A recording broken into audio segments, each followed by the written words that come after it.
The low hum of the refrigerator is a constant background noise as I sit here, the weight of years, not in age, but in mistakes, pressing down on me.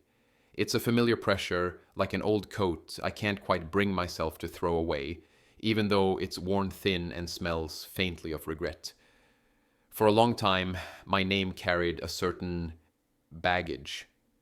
Whispers followed me, not loud shouts, but the kind that slithered under doors and settled in the quiet corners of rooms. They were echoes of choices made when I was younger, dumber, maybe even a little reckless. Times I'm not proud of, moments that painted a picture of a man I desperately tried to outrun. It wasn't a masterpiece, that portrait of my past.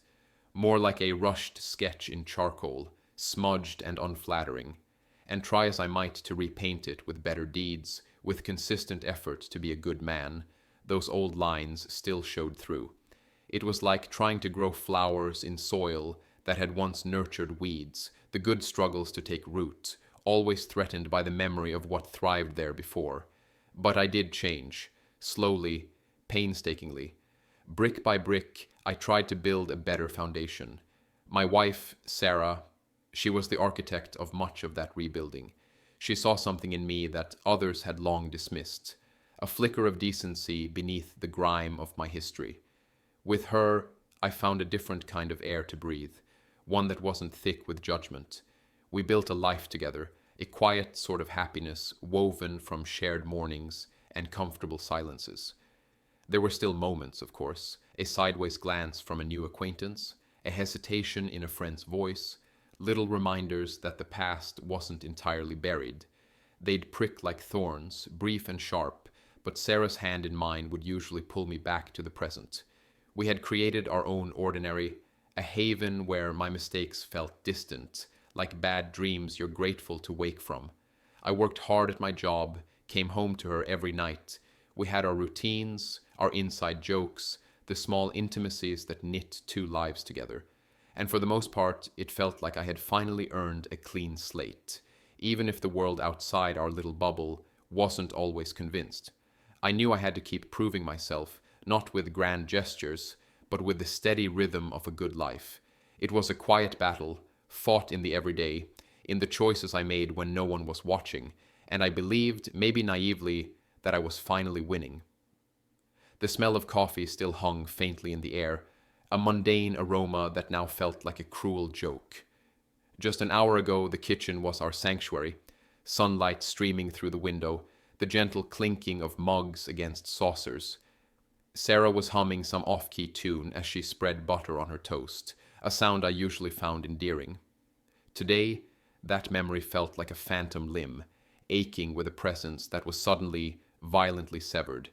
The normalcy of it all, the routine, the quiet comfort, now seemed like a fragile film that had been ripped apart, revealing something ugly and raw underneath. The doorbell's chime was unremarkable, just the usual, slightly tinny sound. We weren't expecting anyone, but Sarah's sister, Emily, often dropped by unannounced. It was her way, a casual disregard for schedules or personal space. Usually I'd offer a polite greeting, maybe a forced smile, and then retreat into my own space. Emily and I had a relationship built on polite distance, a carefully constructed wall of neutrality, but the woman standing on our doorstep wasn't the Emily I knew.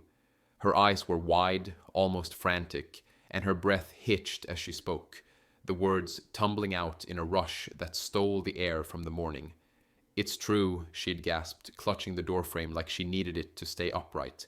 Her gaze flickered between Sarah and me, landing on Sarah with a strange mix of accusation and distress. I'm pregnant." The words themselves weren't a thunderclap, but the implication that followed hung heavy and suffocating in the suddenly silent hallway. Then came the real blow, the words that twisted the ordinary morning into a nightmare I couldn't wake from.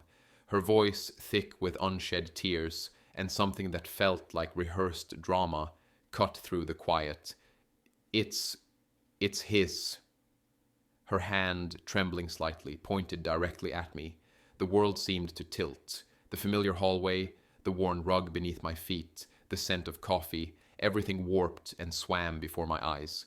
My tongue felt thick, useless.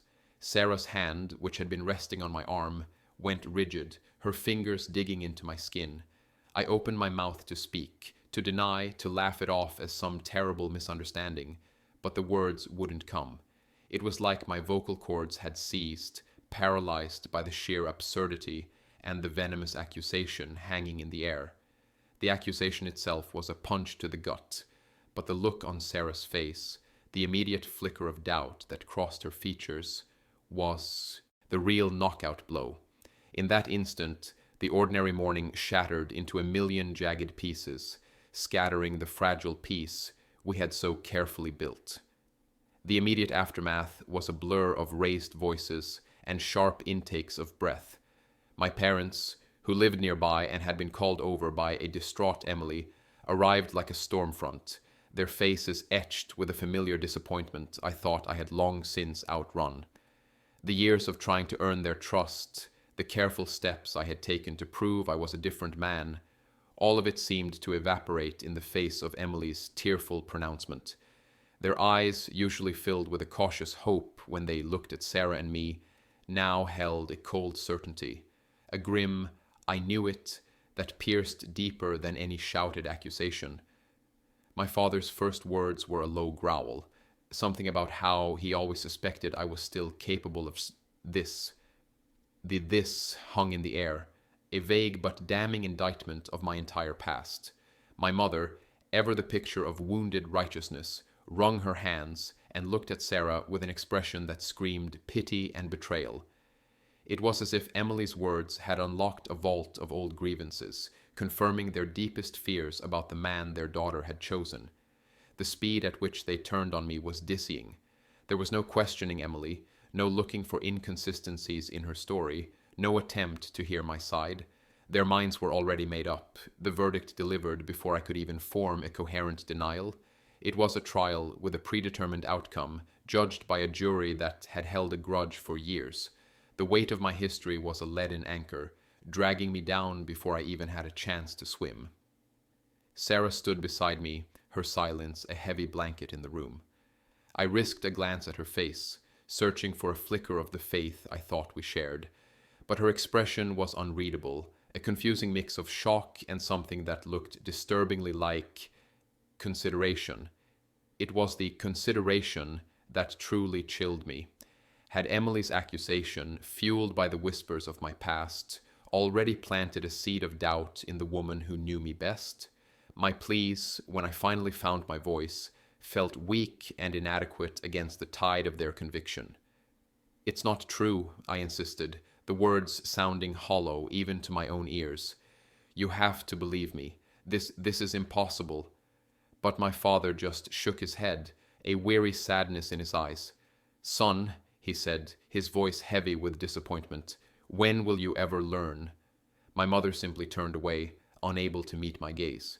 In that moment, surrounded by the people who were supposed to love me unconditionally, I felt utterly and devastatingly alone. Emily's accusation hadn't just targeted me, it had driven a wedge between me and the very foundation of my life. The air in the room thickened with disbelief and accusation. I tried to piece together the timeline in my head to find any logical flaw in Emily's claim, any reason why this couldn't be true. My mind raced, searching for alibis, for moments